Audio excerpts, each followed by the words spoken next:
അസ്സലാമു അലൈക്കും. വേൾഡ് ബുക്കിലേക്ക് സ്വാഗതം. ആദം അലൈഹിസ്സലാമും ഹവ്വാ റളിയല്ലാഹു അൻഹയും ഇബ്ലീസ് ലഅനത്തുല്ലാഹി അലൈഹിയുടെ വഞ്ചനയിൽപ്പെട്ട് അല്ലാഹു ജല്ല ജലാലഹു വിലക്കിയ മരത്തിലെ പഴം കഴിച്ചത് നമ്മൾ കണ്ടു. അതിനുശേഷം അവർക്ക് വല്ലാത്തൊരു അസ്വസ്ഥത അനുഭവപ്പെട്ടു. അതെന്താണെന്ന് അവർക്ക് മനസ്സിലാകുന്നുമില്ല. എന്നാൽ അത് അവർക്ക് മലവിസർജനത്തിനുള്ള പുറപ്പാടായിരുന്നു. ഉടനെ വന്നു അല്ലാഹു സുബ്ഹാനഹു വ തആലയുടെ കൽപ്പന, ഇത് ശൗചാലയമല്ല, സ്വർഗമാണ്. നിങ്ങൾ ഉടനെ ശൗചാലയത്തിൽ പോകണം, ഭൂമിയിൽ. ഈ രംഗം വിശുദ്ധ ഖുർആൻ അവതരിപ്പിക്കുന്നത് നോക്കൂ. സൂറത്തുൽ അഅറാഫ് വചനം 22. അങ്ങനെ വഞ്ചന മൂലം അവൻ അവരിരുവരെയും താഴോട്ടിറക്കി. അവർ രണ്ടുപേരും ആ വൃക്ഷഫലം ആസ്വദിച്ചപ്പോൾ തങ്ങളുടെ ഗുഹ്യസ്ഥാനങ്ങൾ അവർക്ക് വെളിപ്പെട്ടു. സ്വർഗത്തിലെ ഇലകൾ പറിച്ച് തങ്ങളുടെ മേൽ വെച്ച് മറക്കുവാൻ തുടങ്ങി.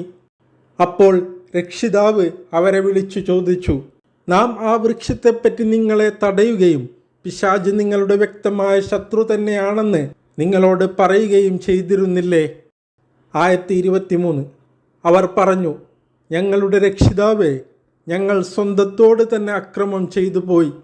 ഞങ്ങൾക്കു നീ പുറത്തു തരികയും കരുണ വർഷിക്കുകയും ചെയ്തിട്ടില്ലെങ്കിൽ ഞങ്ങൾ നഷ്ടം വന്നവരിൽ പെട്ടുപോവുക തന്നെ ചെയ്യും. 24. അല്ലാഹു അസ്സ വജൽ അരുളി, നിങ്ങൾ ഇറങ്ങിപ്പോവുക, നിങ്ങൾ പരസ്പരം ശത്രുക്കളാകുന്നു. നിങ്ങൾക്ക് ഭൂമിയിൽ വാസസ്ഥലവും ഒരു നിശ്ചിത സമയം വരെ ജീവിത സൗകര്യവുമുണ്ട്. ഇവിടെ നിങ്ങൾ ഇറങ്ങിപ്പോവുക എന്ന് നിർദ്ദേശിക്കപ്പെട്ടിരിക്കുന്നത് ആദം അലൈഹിസ്സലാം, ഹവ്വാ റളിയല്ലാഹു അൻഹ, ഇബ്ലീസ് ലഅനത്തുല്ലാഹി അലൈഹി എന്നിവരോടാണ്. നിങ്ങൾ പരസ്പരം ശത്രുക്കളാണ് എന്ന് പറയപ്പെട്ടതിൻ്റെ ഉദ്ദേശം പിശാച് മനുഷ്യൻ്റെയും മനുഷ്യൻ പിശാചിൻ്റെയും വൈരികളാകുന്നു എന്നതാണ്. സൂറത്തുൽ ഫാത്തിർ വചനം 6 ഇങ്ങനെ കാണാം, പിശാച് നിങ്ങളുടെ ശത്രുവാണ്, അതുകൊണ്ട് നിങ്ങൾ അവനെയും ശത്രുവായി കാണുക. സൂറത്തുൽ അഅറാഫ് തുടരുകയാണ്. വചനം 25. അല്ലാഹു ജല്ല ജലാലഹു പറഞ്ഞു, നിങ്ങൾ അവിടെ ജീവിക്കും, അവിടെ തന്നെ മരിക്കുകയും ചെയ്യും, അതിൽ നിന്നു തന്നെ പുറത്തു വരുത്തപ്പെടുകയും ചെയ്യും.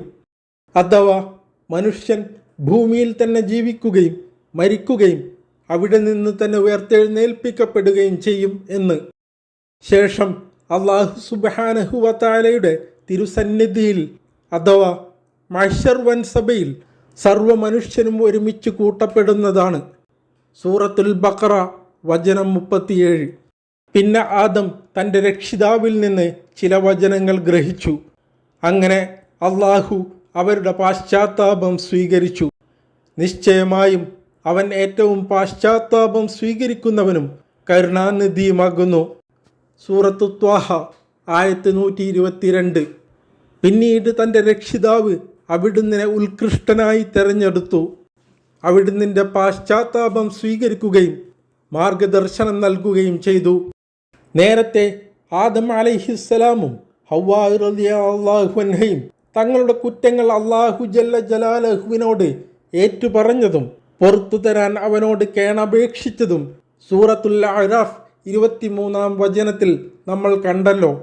ആ പാശ്ചാത്താപം അല്ലാഹു ജല്ല ജലാലഹു സ്വീകരിച്ചു എന്നാണ് ഇവിടെ പറയുന്നത്. ഒരു തെറ്റ് ചെയ്തു പോയി എന്നതുകൊണ്ട് മനുഷ്യൻ കാലാകാലത്തേക്കുമായി അധപ്പതിച്ചു പോയെന്ന് നിരാശപ്പെടേണ്ടെന്നും അവന് തിരുത്താനും അല്ലാഹുവിലേക്ക് മടങ്ങാനും അവസരമുണ്ടെന്നും ഈ ഉദ്ധരിച്ച വചനം പഠിപ്പിക്കുന്നു. സൂറത്തു ത്വാഹ തുടരുകയാണ്. വചനം 123. അല്ലാഹു സുബ്ഹാനഹു വ തആല പറഞ്ഞു, നിങ്ങളെല്ലാവരും ഇതിൽ നിന്ന് ഇറങ്ങിപ്പോവുക, നിങ്ങൾ പരസ്പരം ശത്രുക്കളാണ്. എന്നാൽ എൻ്റെ പക്കൽ നിന്ന് നിങ്ങൾക്ക് വല്ല മാർഗദർശനവും വന്നു കിട്ടിയാൽ അപ്പോൾ എൻ്റെ മാർഗം ആർ പിൻപറ്റുന്നുവോ അവൻ വഴിതെറ്റുകയോ വിഷമിക്കേണ്ടി വരികയോ ഇല്ല. ഇവിടെ ഇതിൽ നിന്നിറങ്ങിപ്പോവുക എന്ന് പറഞ്ഞത് സ്വർഗത്തിൽ നിന്ന് പുറത്തു പോകാനാണ്. പിന്നെ പറയുന്നത് നിങ്ങൾ പരസ്പരം ശത്രുക്കളാണ് എന്നാണ്. ഇത് ആദം അലൈഹിസ്സലാമിനോടും ഹവ്വാ റളിയല്ലാഹു അൻഹയോടും അവരുടെ സന്താനങ്ങളായ ലോകാവസാനം വരെയുള്ള മനുഷ്യരോടും മൊത്തത്തിലുള്ള ഉദ്ബോധനമാണ്.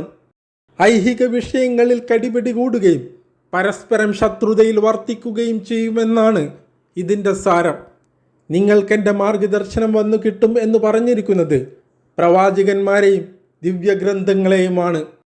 അള്ളാഹു അസ്സ വജലിൻ്റെ മാർഗം ആര് പിൻപറ്റുന്നുവോ അവർക്ക് വഴിതെറ്റുകയോ വിഷമിക്കേണ്ടി വരികയോ ചെയ്യില്ല എന്നും പറയുന്നു. അതായത് അള്ളാഹു ജല്ല ജലാലഹുവിൽ വിശ്വസിക്കുകയും അവൻ്റെ നിർദ്ദേശമനുസരിച്ച് പ്രവർത്തിക്കുകയും ചെയ്യുന്നവർ ഏതു കാര്യത്തിലും അവനിൽ അർപ്പിതരായിരിക്കും. അവർക്ക് വല്ല അനുഗ്രഹവും വന്നു ചേർന്നാൽ അവർ അള്ളാഹുവിനോട് നന്ദി പ്രകാശിപ്പിക്കും. എന്നാൽ വല്ല ആപത്തുമാണ് വരുന്നതെങ്കിലും തന്നേക്കാൾ തൻ്റെ മേൽ നന്മ ഏതാണെന്നറിയുന്ന അള്ളാഹുവിൽ ആശ്വാസം കൊണ്ട് അവർ ക്ഷമ കൈക്കൊള്ളുകയും ചെയ്യും. തന്നിമിത്തം അവർ ഇഹലോകത്ത് വഴിപിഴച്ചു പോവുകയോ പരലോകത്ത് വിഷമിക്കേണ്ടി വരികയോ ചെയ്യില്ലെന്ന് അള്ളാഹു സന്തോഷ വാർത്ത അറിയിക്കുകയാണ്.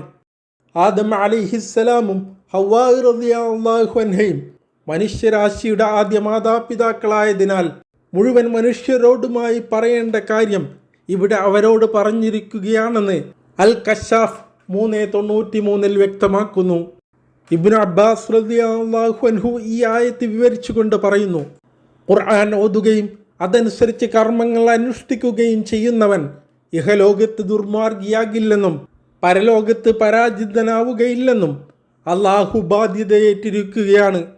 റിപ്പോർട്ട് തഫ്സീർ ഖുർത്തുബി 11:258. സൂറത്തു ത്വാഹ തുടരുകയാണ്. വചനം 124. വല്ലവനും എൻ്റെ മാർഗദർശനം അവഗണിച്ചാൽ നിശ്ചയമായും ഇടുങ്ങിയ ഒരു ജീവിതമാണ് അവനുണ്ടാവുക. പുനരുദ്ധാന ദിവസം അവനെ നാം അന്ധനായ നിലയ്ക്ക് ഒരുമിച്ച് കൂട്ടുന്നതുമായിരിക്കും. 125. അവൻ ചോദിക്കും, എൻ്റെ രക്ഷിതാവേ, എന്തിനാണു നീ എന്നെ അന്ധനായി ഇവിടെ ഒരുമിച്ച് കൂട്ടിയിരിക്കുന്നത്? ഞാൻ മുമ്പ് കാഴ്ചയുള്ളവനായിരുന്നുവല്ലോ. 126. അള്ളാഹു പറയും, അങ്ങനെ തന്നെയാണ് കാര്യം. പക്ഷേ നമ്മുടെ ദൃഷ്ടാന്തങ്ങൾ നിനക്ക് വന്നു കിട്ടിയപ്പോൾ നീ അത് വിസ്മരിച്ചു കളഞ്ഞു. അതുപോലെ ഇന്ന് നീയും വിസ്മരിക്കപ്പെടുന്നതാണ്. ഇതിൽ പറയുന്നത് അള്ളാഹുവിനെ നിഷേധിക്കുകയും അവൻ്റെ നിർദ്ദേശങ്ങൾ അവഗണിക്കുകയും ചെയ്യുന്നവർ സന്തോഷത്തിൽ നന്ദിയോ സന്താപത്തിൽ ക്ഷമയോ കാട്ടുകയില്ല എന്നാണ്. ഭൗതിക സുഖങ്ങൾ വർദ്ധിക്കുവാൻ അവരുടെ ഹൃദയം എപ്പോഴും വെമ്പൽ കൊള്ളും. പലപ്പോഴും നിരാശയായിരിക്കും ഫലം. അതിനാൽ ഒരിക്കലും മനസ്സമാധാനം ഉണ്ടാകയില്ല. ഇഹലോക ജീവിതം ഇടുങ്ങിയതും പരലോക ശിക്ഷ അതിലേറെ കഠിനവുമായിരിക്കും. ഇടുങ്ങിയ ജീവിതം എന്നതുകൊണ്ട് ഉദ്ദേശിക്കുന്നത് ഖബറിലെ ശിക്ഷയാണെന്നും ഹദീസുകളിൽ വന്നിട്ടുണ്ട്. റിപ്പോർട്ട് റൂഹുൽ മആനി 16:277. അള്ളാഹുവിൻ്റെ മാർഗനിർദ്ദേശനം കണ്ണടച്ച് നിഷേധിക്കുകയും തോന്നിയ പോലെ ജീവിക്കുകയും ചെയ്തവർ അന്ധരായ നിലയിലായിരിക്കും മഹ്ശറയിൽ ഹാജരാക്കപ്പെടുക. ഇമാം ഇബ്നു കസീർ റഹ്മത്തുള്ളാഹി അലൈഹി രേഖപ്പെടുത്തുന്നു, അള്ളാഹുവിൻ്റെ കൽപ്പന ആരെങ്കിലും അവഗണിച്ചു കളയുകയും അതിനു നേരെ വിസ്മൃതി നടിക്കുകയും ചെയ്താൽ ഇഹലോകത്ത് അവന് കുടുസായ ജീവിതമാണ് ഉണ്ടാവുക. ഹൃദയവിശാലതയോ മനസ്സമാധാനമോ ഉണ്ടാകില്ല. ബാഹ്യമായി സൗഖ്യമുള്ളവനാണെന്ന് തോന്നിയാലും വേണ്ടതൊക്കെ തിന്നുകയും ധരിക്കുകയും ചെയ്താലും ഇഷ്ടമുള്ള സ്ഥലത്ത് താമസിക്കുന്നുണ്ടെങ്കിലും തൻ്റെ അബദ്ധസഞ്ചാരം നിമിത്തം അവൻ്റെ ഹൃദയം സങ്കുചിതമായിരിക്കും.